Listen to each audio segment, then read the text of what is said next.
ဒါကတော့လက်ရှိအချိန်မှာအမေရိကန်နဲ့အစ္စရေးတို့ကိုအကြောက်ဆုံးဖြစ်အောင်ခြောက်လန့်နေတဲ့အတန်ပဲဖြစ်ပါတယ်ဒီအတန်ကအီရန်နိုင်ငံကအဓိကအသုံးပြုနေတဲ့ရှားရဲ့136 drone စီကထွင်နေထွက်ပေါ်လာတာပါသူ့မှာဘာအဆင့်မြင့်နည်းပညာမှပါဝင်မနေပဲတန်ဖိုးအားဖြင့်ဆိုရင်လည်းဒေါ်လာ1000ဝန်းကျင်ပဲရှိလို့အလွန်ကိုသက်သာလာပါတယ်ဒါပေမဲ့ဒီလိုရိုးရှင်းတဲ့လက်နက်ဆန်းတစ်ခုက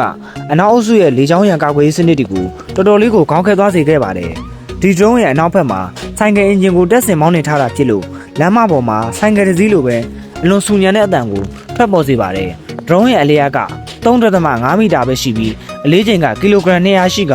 လမ်းညွှန်မှုစနစ်အတွက်ဂျိုဒုလမ်းညွှန်စနစ်နဲ့အလိုလျောက်ထိန်းကျောင်းမှုစနစ်နှစ်ခုစလုံးကိုတွဲဖက်အသုံးပြုထားတာဖြစ်ပါတယ်။ဒါကြောင့်ဂျိုဒုလိုင်းတွေဖျက်တောက်လိုက်ရင်တောင်မှသူကပြစ်မှတ်ကိုအရောက်သွားပြီးထိမှန်အောင်တိုက်ခိုက်နိုင်စွမ်းရှိပါတယ်။ဒါပေမဲ့သူ့မှာတိတာထင်ရှားတဲ့အားနည်းချက်တွေလည်းရှိနေတာပေါ့။ရေဒါတွေကနေပုံဝင်နိုင်စွမ်းမရှိပါဘူး။အတန်ကျဲတယ်ပြီးတော့တနအီကို180ကီလိုမီတာနှုန်းလောက်ပဲပြန်တန်းနိုင်လို့တော်တော်လေးကိုနှေးကွေးပါတယ်။ဒါပေမဲ့လည်းသူ့ရဲ့အားသာချက်ကအဲ့ဒီဆိုင်ကယ်အင်ဂျင်နဲ့လောင်စာသည်50ကီလိုဂရမ်ခွဲသုံးပြီးကီလိုမီတာ1000ထိအဝေးကြီးကိုပြန်တန်းနိုင်တာပဲဖြစ်ပါတယ်။အချို့ကတော့လေကြောင်းရန်ကာကွယ်ရေးဒုံးကြီးတွေနဲ့အချိန်မီပြစ်ချလို့ရတယ်လို့ပြောကြပြီးဒါကလည်းအမှန်တရားပါပဲ။ဒါပေမဲ့ဒီနေရာမှာစဉ်းစားစရာလက်ခွက်တစ်ခုရှိနေပါလေ။အဲ့ဒါကတော့ဒီဒရုန်းတစ်စီးရဲ့တန်ဖိုးဟာဒေါ်လာ1000ပဲရှိချိန်မှာအစ္စရေးရဲ့ကြားပြတ်ပစ်ချတဲ့ဒုံးကြီးတစ်ခုချင်းစီရဲ့တန်ဖိုးကဒေါ်လာ3သိန်းကျော်အထိကုန်ကြပြီးအများနဲ့တိုက်ခိုက်ထိမှန်မှုဆိုတာလဲရာနှုန်းပြည့်မသိကြပါဘူး။ဒါကြောင့်ရှားရဲ့136 drone တစ်စီးဟာလေထဲကိုအောင်မြင်မြင်ပြန်တက်သွားနိုင်ပြီဆိုကြတဲ့ကသူ့ရဲ့ကုန်ကျစရိတ်ချင်းရှင်တဲ့စစ်စင်ရေးကြီးမှန်းချက်ကအောင်မြင်သွားခဲ့ပြီလို့ပဲဆိုရမှာဖြစ်ပါလေ။